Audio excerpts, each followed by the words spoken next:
दोस्तों shalom, praise the Lord. प्रभु आप सबको आशीष दे, अपने अनुग्रह अपने प्रेम से भर के रखे। मैं चर्चा करना चाहता हूं आप लोगों के साथ कुछ विशेष विषय पर।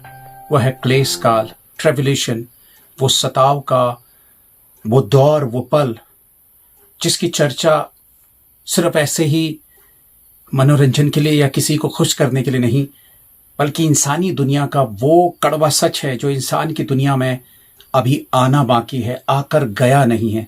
इस दुनिया में बहुत सारी तबाही, बर्बादी और बुरे से बुरे दौर इतिहास के पन्नों पे दफन हैं।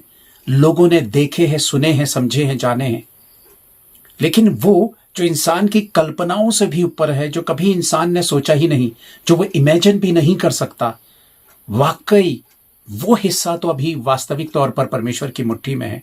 कई बार आप देखते हैं कि सुनामी आ गई है, कई बार आप देखते हैं कि अर्थक्वेक जो है, भूकंप जो है, बड़ी तीव्रता के भूकंप आए हैं।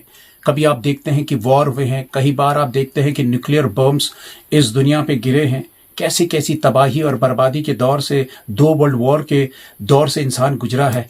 लेकिन ये उस आने वाले दौर के सामने बिल्कुल रत्ती मात्र भी नहीं है, क्योंकि जो दौर इस दुनिया पर आने वाला है वो परमेश्वर के निर्णायक पल का वो दौर है। देखिए, एक जवाबदेही तो बनती है इस दुनिया की, और अगर जवाबदेही नहीं बनेगी तो फिर तो समझ लो कोई ईश्वर है ही नहीं, कोई परमेश्वर है ही नहीं।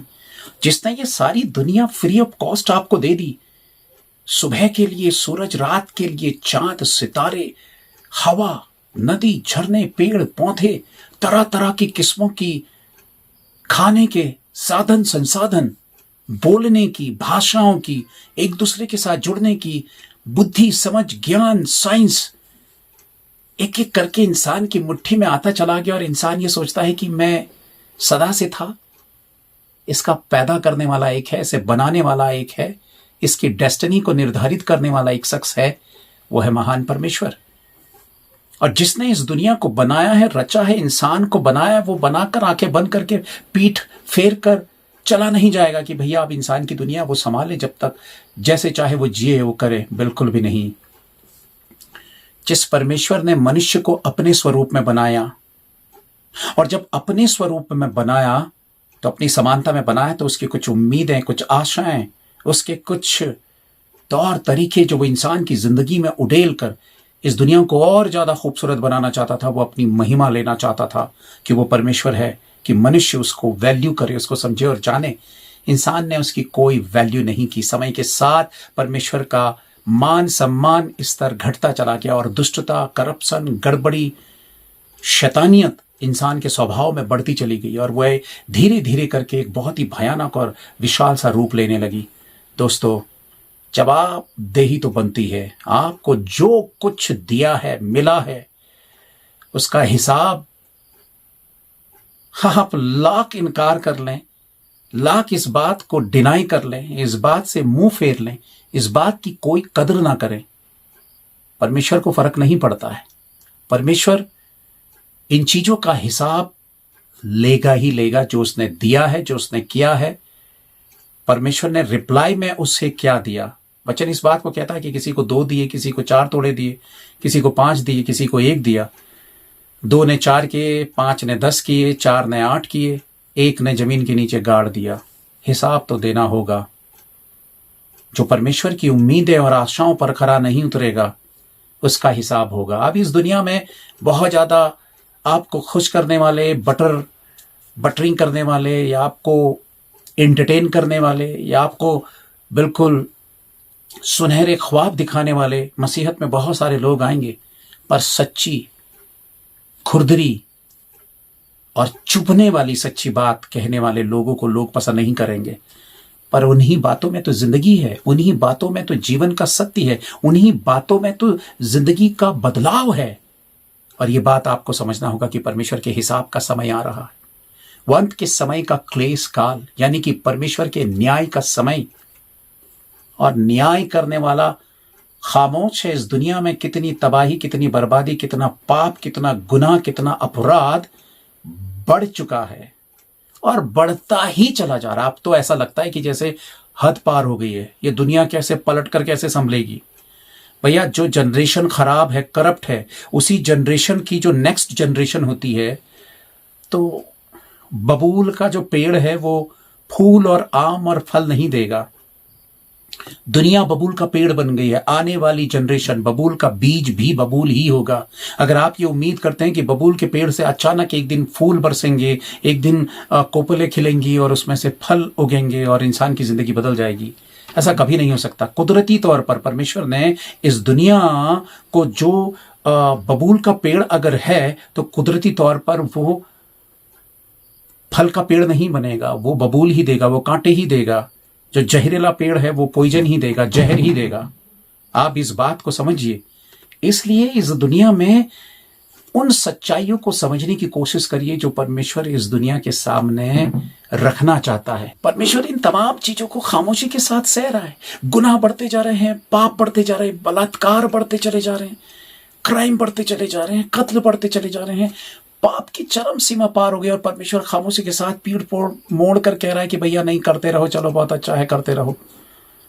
भैया जिसने इस दुनिया को बनाया है इसका हिसाब वो लेगा, लेकिन उसका विशाल हृदय है परमेश्वर का, वो खामोश है। वो इसलिए खामोश है क्योंकि वो नहीं चाहता है कि वो भयानक बर्बादी और तबाही का मंजर आप और आपकी आने वाली पीढ़ी देखे। वो ऐसा मंजर जो इंसान की रूह को कपा देगा, जो तबाही बर्बादी का ऐसा दौर शुरू होगा जहां पे भीतर का शरीर भी जलेगा और बाहरी शरीर भी जलेगा, लेकिन मौत नहीं आएगी। अपनी आंखों से वो दर्दनाक मंजर देखता हुआ इंसान चीखता और चिल्लाता रहेगा। जीता जाता जागता नर्क इस दुनिया पर आरंभ होगा, और खास तौर पर उन मसीही लोगों के लिए जिन्होंने परमेश्वर को बस ऐसे ही हल्के में ले लिया, या फिर परमेश्वर के प्रति लापरवाह हो गए, या उन्होंने सिर्फ एक विरासत में मसीहत मिल गई तो उन्होंने विरासत की मसीहत को सिर्फ परंपराओं के साथ तोल दिया। एक इंसान प्रार्थना भवन पे जाता है, बचपना, जवानी, मिडिल एज और बुढ़ापे तक उस चर्च में वो रेगुलर टाइम टू टाइम जाता है, लेकिन ना उसकी सोच बदलती, ना मन बदलता, ना करैक्टर बदलता, ना ही उसका एनकाउंटर परमेश्वर के साथ होता है, ना ही वो पवित्र आत्मा जानता, ना ही वो बाइबल की बातों को समझता है, ना ही उसमें इंटरेस्ट लेता है। लेकिन उसके दिल दिमाग में एक मीनिया बिठाया है उसके माँ बाप ने कि भैया चर्च जाना तो रेगुलर है, होली कम्युनियन के दिन तो खचाखच भर जाना है ताकि हम उसका हिस्सा बने।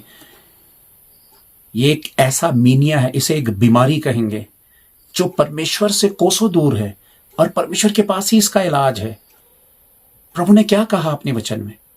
ये मेरे भवन में आते तो हैं, मेरे नजदीक तो आते हैं, लेकिन अपने मन से मुझसे बहुत दूर हैं। मन आत्मा जहां छूता है प्रभु का वचन, जहां पर पवित्र आत्मा की आंख सुलगती है, जहां करैक्टर बदलते हैं, जहां सोच बदलती है, जहां मन मनसाएं बदलती हैं, जहां जिंदगी बदलकर प्रभु की हो जाती है और वास्तविक पश्चाताप उमड़ता है, सोच विचार जीवन जीने के तरीके बदलते हैं, प्रभु की राह पर चला जाता है, वचन से प्यार किया जाता है, पवित्र आत्मा की सहभागिता मांगी जाती है। किस लिए है प्रभु का वचन? क्यों पवित्र आत्मा सहायक के तौर पर दिया है? क्या आप उसे इग्नोर करेंगे? क्या वचन को इग्नोर करेंगे? आप बस ये मान चुके हैं कि भैया विरासत में तो मसीहत मिल गई, हमारा ही तो है, कहाँ जा रहा, कहाँ भाग रहा है, मसीह हमारा है। इस गलत फहमी के शिकार होकर लोग नर्क के लिए तैयार हो रहे हैं, उस हेल के लिए तैयार हो रहे हैं। आप प्राउड कर सकते हैं, आप घमंड कर सकते हैं, आप हजारों की भीड़ वाली कलीसिया के सदस्य हैं, आप प्राउड कर सकते हैं कि आपका चर्च बिल्डिंग कितना खूबसूरत है, आप ये प्राउड कर सकते हैं कि आपके चर्च के मेंबर कितने हाई-फाई और बहुत कुछ है, बढ़िया है, सब कुछ अच्छा है। आप कह सकते हैं कि बैठना के लिए चेयर्स कितनी कंफर्टेबल है, कितना सिस्टम और कितनी ज़्यादा लग्जरियस चर्च के भीतर फैसिलिटीज़ हैं। ये सिर्फ एक शरीर का चोचला है, शरीर को प्रसन्न करने वाली चीज, लेकिन आत्मा की चीज तो नदादर है, गायब है। यीशु मसीह खेतों में, सड़कों में, गलियों में, नाव में, जंगलों में, झोपड़ों के भीतर प्रचार कर रहा था, आत्मा और जीवनों को बचा रहा था। तपती धूप में, गहरी बरसातों में, कड़कती ठंड में वो काम कर रहा था। वो कंफर्ट नहीं ढूंढ रहा था, और जो लोग उसके पीछे थे वो कंफर्ट को भूल जाते, 3-3 दिन तक जंगलों में उसका पीछा करते, उसके पीछे चलते और प्रभु की महिमा के उस कार्य को देखते। आज वो भूख, वो तड़प, वो ललक नहीं है। इसलिए मैं ये चेतावनी दे रहा हूं कि अपने आप को जांचो। वचन कहता है कि अपने विश्वास को जांचो कि तुम विश्वास में हो या नहीं, वरना तुम निकम्मे ठहरे। अपनी आंख के लट्ठे को देखो, अपने भीतर टटोलो। ये एक झूठी और दिखावटी और दूसरों को प्रसन्न आने वाली मसीहत, 4 शब्दों की 4 लोगों के बीच में बैठकर बड़ी बड़ी मसीह की बातें कहकर आप कोई धर्मी नहीं हो जाते हैं। भीतर से झांकिए, अकेले में बैठिए, कमरे पे जाइए और देखिए कि आप में कितनी कमियां, खामियां और मसीह के प्रति आपके भीतर कितना समर्पण और कितनी सत्यता है। वो क्लेश किसी को नहीं छोड़ने का, चाहे आप खून के आंसू रोए, चाहे घड़ियाली आंसू बहाए, चाहे आप कुछ करें।